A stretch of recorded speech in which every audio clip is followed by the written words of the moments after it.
Hello students, पढ़ेंगे class 11-12 के बच्चे। फिजिक्स लेसन 4 चल रहा है आपका, गतिमान आवेश तथा चुंबकीय क्षेत्र।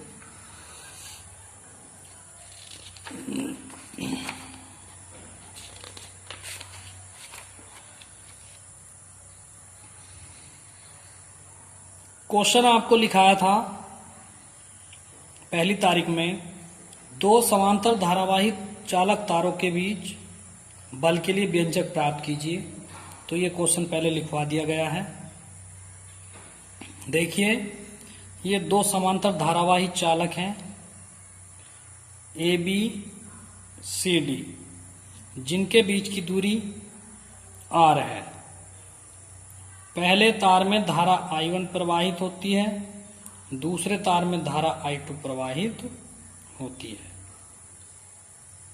ये चित्र की स्थिति है, ये दूसरी स्थिति है, बात एक ही है। इसमें F की दिशा जो है दोनों के कारण एक दूसरे के तरफ को है, और इसमें एक दूसरे के विपरीत है। इसमें F इधर है, इधर है, इसमें ये वाली दिशा इधर है। तो इस वाले तार के कारण जब I धारा प्रवाहित होती है तो इस I1 के कारण दूसरे तार पर एक चुंबकीय क्षेत्र स्थापित हो जाता है। तो I1 के कारण तार I2 पर लगने वाला बल F होता है, और I2 के कारण I1 पर लगने वाला बल भी F होता है, लेकिन ये एक दूसरे की तरफ को होते हैं। दूसरी कंडीशन में क्या है, ये एक दूसरे पर बल लगाते हैं लेकिन दोनों बाहर की ओर लगाते हैं। ठीक है, तो देखिए, हम जानते हैं कि जब किसी चालक तार में धारा प्रवाहित की जाती है तो उसके चारों ओर एक चुंबकीय क्षेत्र उत्पन्न हो जाता है। ठीक है, आपको समझा दिया गया था पहले भी।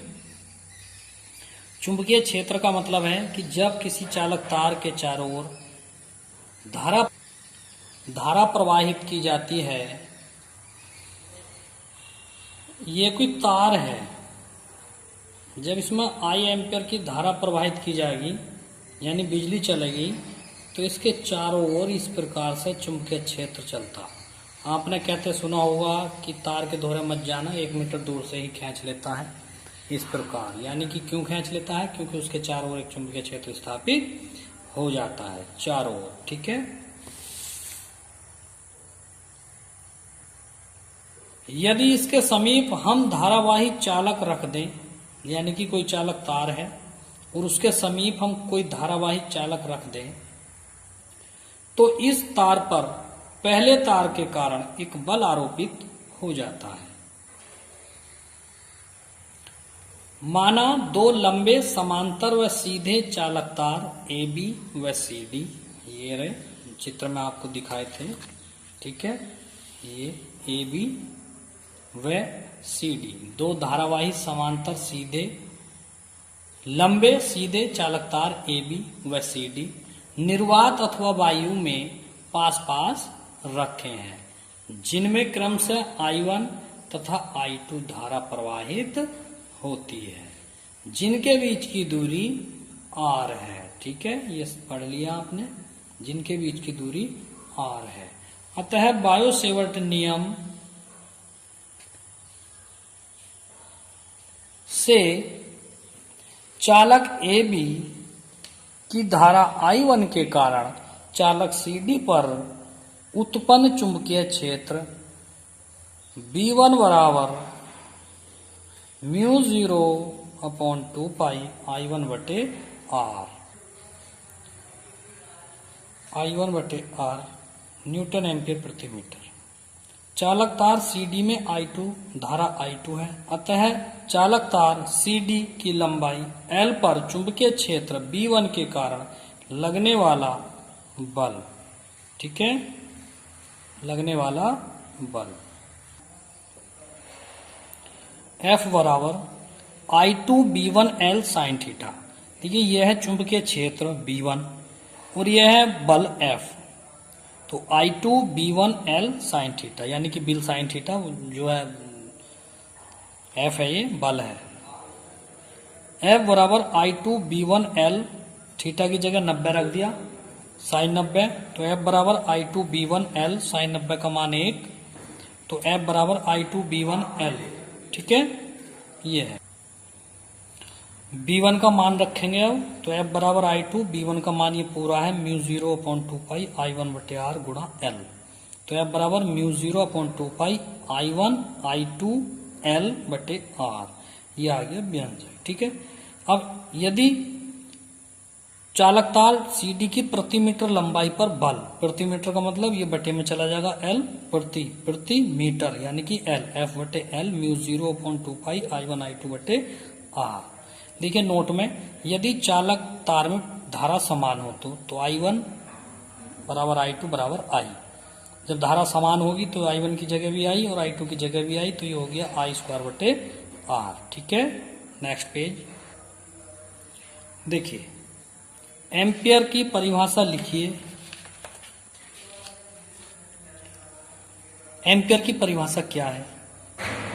निर्वात अथवा वायु में 1 मीटर दूरी पर रखे दो लंबे व सीधे समांतर धारावाही तारों में वैद्युत धारा प्रवाहित होने पर प्रत्येक तार की प्रति मीटर लंबाई पर 2 × 10⁻⁻ न्यूटन का बल उत्पन्न करने के लिए आवश्यक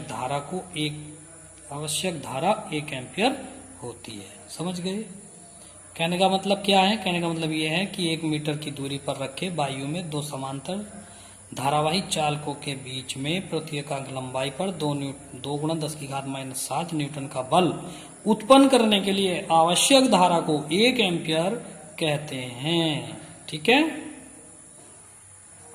नेक्स्ट क्वेश्चन है आपका, एक समान चुंबकीय क्षेत्र में स्थित आयताकार वैद्युत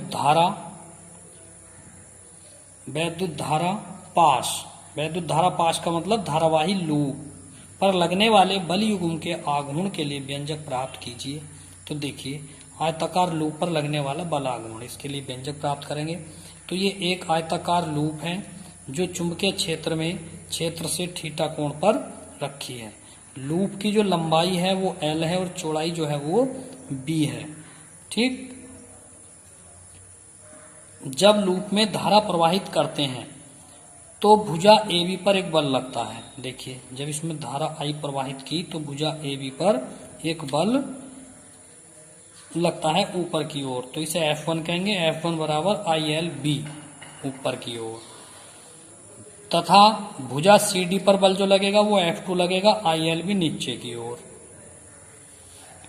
लूप की भुजाएं AD व BC पर लगने वाले बल F3 तथा F4 परस्पर बराबर व विपरीत हैं। देखिए, F3 और F4 आपस में बराबर और एक दूसरे के विपरीत हैं, अतः ये एक दूसरे से निरस्त हो जाएंगे,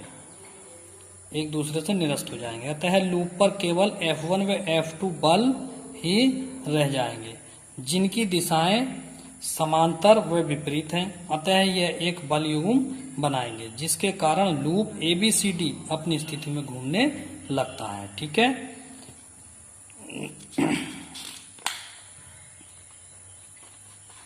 तो माना किसी क्षण, देखिए,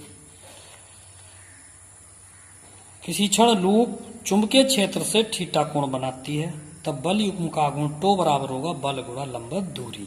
ठीक है। यहां से आगे को कल कराएंगे। अब यहां तक ध्यान रखें, डेरिवेशन ये अधूरा रह गया है, कल पूरा कराएंगे। Okay, thank you.